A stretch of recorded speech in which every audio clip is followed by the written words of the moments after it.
Let's take a look at how we use Essence, and in particular, what it looks like. And Essence comes in two main forms. We've got the digital form of Teamspace that we'll dive into in more detail in the demonstration, and the classic form, which is in the form of poker cards, of physical cards that we can play with. So let's take a look at that. So you remember that Essence is a standard, and we use that standard to create an ecosystem of practices. So we've got the base common ground, and we build a number of practices on top that teams can choose to use.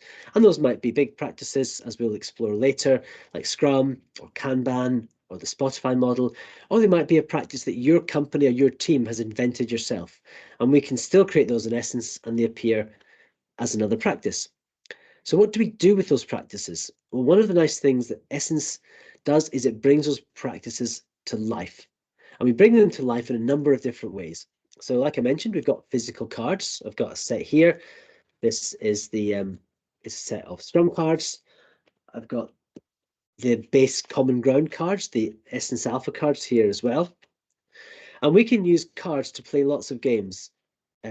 Typically physically in person, but we can also use cards and their digital representations remotely in Teamspace or in other tools. And the physical card just makes an exercise different. People like the tactile nature of cards, and it leads to more collaboration. It leads to more creativity and innovation. Even just having a card and distributing them to people, you see people looking at the cards and thinking, and it gets far more rich conversations. It's a really nice way to introduce a practice to people. You hand them the cards, and then you say, go and play some games. So we'll talk later about what the games are, but the cards are really important. And you'll see from the likes of Scrum, we've got a whole set of different cards. So the Scrum practice has got, something like 20 or 25 different cards. I can pick just one card and just look at that one card, and I can learn something about Scrum, and I can choose to do something with what I've learned. And that's another really powerful part of the card form factor, is it lets me demystify a practice by looking at its individual elements. The cards also embody some of the language that we'll talk about later. So aside from the physical cards, we've got the tooling which allow you to digitally play many of the same games, if not all the same games you can play with physical cards, but they also bring an extra level of richness. You can capture a lot more data. You can store things.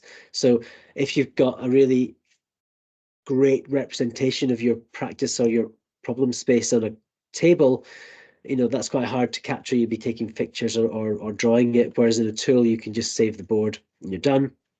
And you've also got the ability to track things like state that we can talk about later. So the tooling is quite an important way to really get to grips with Essence. And again, it allows you to, at your fingertips, remind yourself of what a practice is about. So whereas with a deck of cards, I have to go and find them in my drawer and remind myself, scroll through to find what exactly is a sprint backlog. In the tooling, it's a lot simpler. I can find it straight away. And we talked earlier about serious games, and we'll talk more about serious games in a whole section, but the serious games part is a really important way that Essence is brought to life. A serious game is just a game that is played for serious purposes. I'll talk more about that later. But for example, it allows you to understand the practice better. It allows you to find problems in your way of working. It allows you to have a more rich brainstorming session to create ideas or find stories or use case slices or whatever.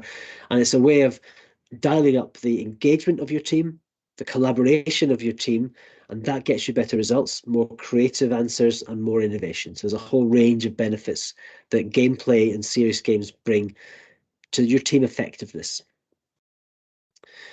And then once we've got our practices, we can customize them.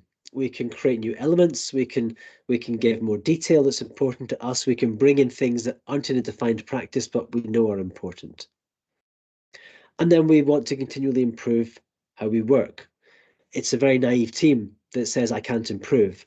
And Essence gives you lots of tools, some of those types of game that allow you to properly understand where you are, find ways to improve, capture those actions, and then iteratively make your team better. And with many of the practices, there's never an end point. you're never going to get to the point where you are as good as you can be at a given practice, because typically things don't stay still. The problems we're solving change, the skills and competence of our team changes, the detail of our solution changes, and that all might affect the right mix of practices and methods and customizations that are right for us. So it's important that we keep doing that continuous improvement. And keeping an eye on teams through health checks is one of the ways that we can get alignment with our organization. So we talk about progress checking and transformation and the value propositions of an organization. Alignment comes into all those three areas, and this is one way that Essence helps enable that alignment in how you use it. So there's a very quick spin around how we use Essence. The cards, the digital tools, the ability to make things bespoke and to tailor it, and then how do we continually improve.